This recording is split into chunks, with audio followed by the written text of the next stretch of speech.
आप देखे होंगे कि बिहार में डबल इंजन की सरकार है।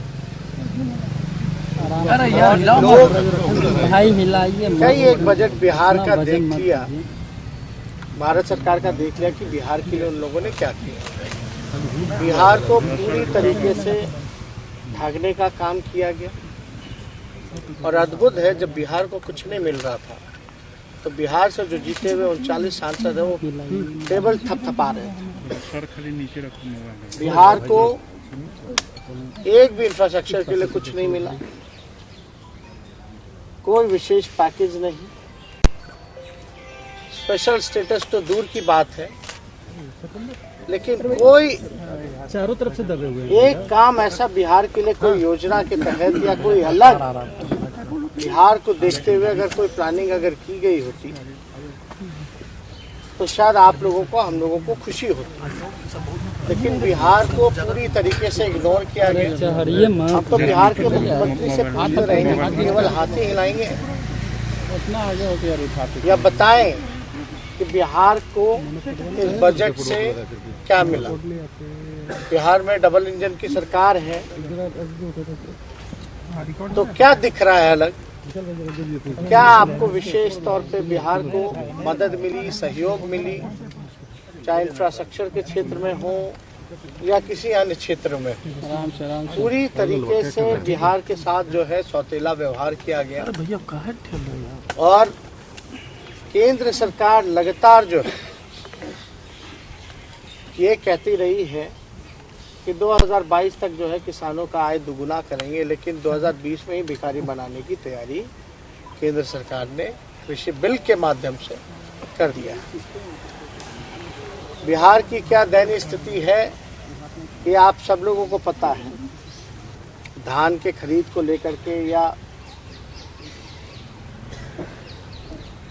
जिस प्रकार से अलग विशेष अतिरिक्त बोझ डीजल पे बढ़ाया गया है, टैक्स बढ़ाया गया आम लोगों पर, ये सब लोग हम लोग देख रहे हैं। मुख्यमंत्री खामोश क्यों है इस बजट के आने के बाद, ये समझ में नहीं आ रहा। खामोशी शायद इसलिए है क्योंकि उनके पास बोलने के लिए कुछ नहीं है कि बिहार को इस डबल इंजन की सरकार ने क्या दिया।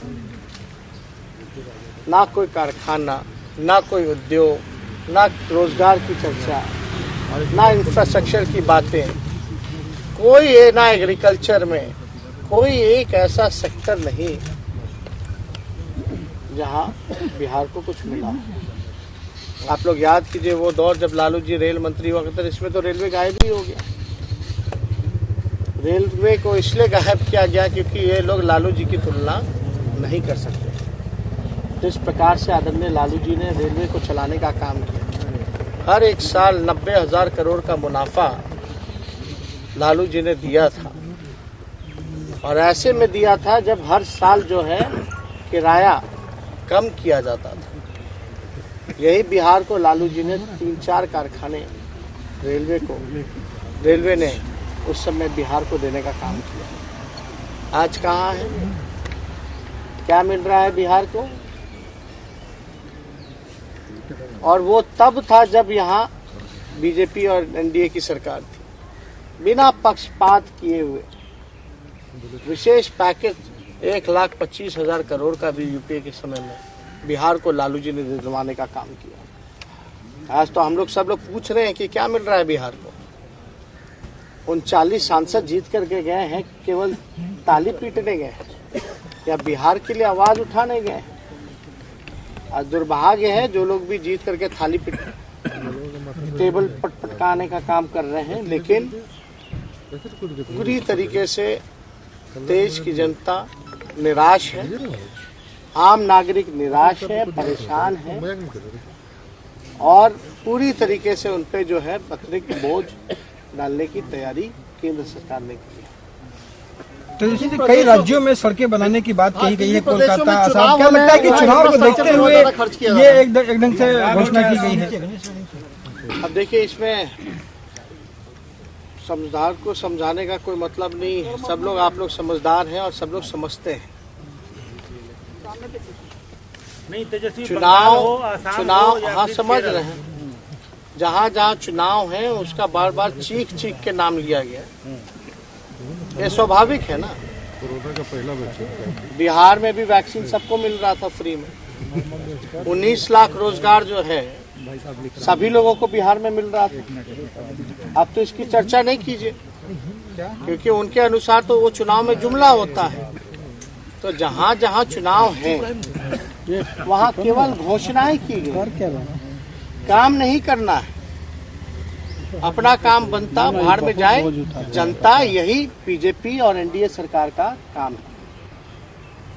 यहाँ भी लोगों को ठगा गया।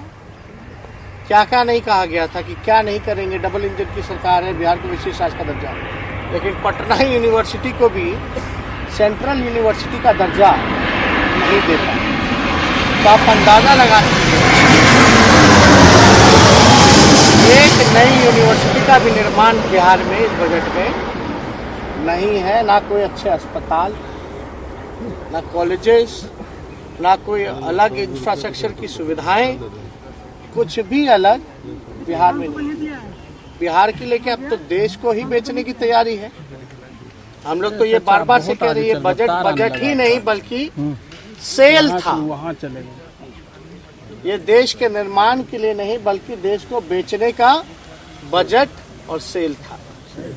और ये आप सब लोगों ने देखा होगा। और पूरी तरीके से पहले लोगों में उत्साह होता था कि हमारे लिए क्या मिलेगा, क्या सरकार आगे 5 साल का क्या काम रहेगा, इस साल का क्या काम रहेगा।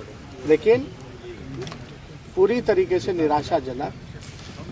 और हम लोग को उम्मीद थी बीजेपी से कि यही बजट लाएंगे, देश को बेचने वाला ही बजट लाएंगे।